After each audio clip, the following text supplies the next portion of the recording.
ఈరోజు నీకున్న పరిస్థితులను బట్టి, నీకున్న వేదనలను బట్టి నువ్వు అలా దేవుని ముందుకు వచ్చి ఉండొచ్చు. కానీ ఒక్కటి గుర్తుపెట్టుకో, నా దేవుడు అన్యాయస్తుడైతే కాదా.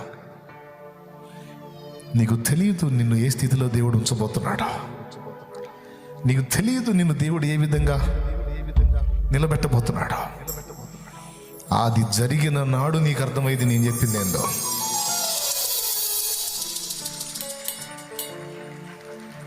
నా దేవుడు నమ్మదగిన దేవుడు. లే, విశ్వాసంతో లే. విశ్వాసం గలదాని వేలే, విశ్వాసం గలవాడవేలే. భయపడద్దు, బాధపడద్దు, కృంగిపోవద్దు. జనాలు నీ ముందు మిడిసిపడుతుంటే నువ్వు దాన్ని బట్టి ఏం బాధపడద్దు. జనాలు నీ ముందు హడావుళ్ళు చేస్తుంటే నువ్వు ఓకే దేవా నీకే స్తోత్రం అనుకొని కరెక్టేలయ్యా, నేను తగిన వాడిని కాదు, తగిందని కాదు అనుకుంటా ఉండు. నువ్వు అంతే. నిన్ను చూసి మిడిసిపడేవాడు పడని వదిలేసాను. సంతోషంగా చిరునవ్వుతో తిరిగాను.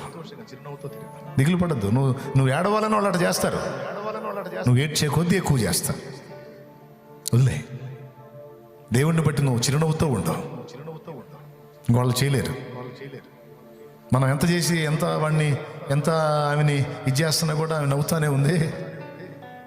ఆ మనిషి ప్రశాంతంగా ఉంది, చిరునవ్వు నవ్వుతుంది, పైకి చూసి నవ్వుతుంది, పైకి చూసి నవ్వుతున్నాడు అని వాళ్ళే సర్దుకుంటారు. నీకు సిద్ధపరిచిన దినం వచ్చినప్పుడు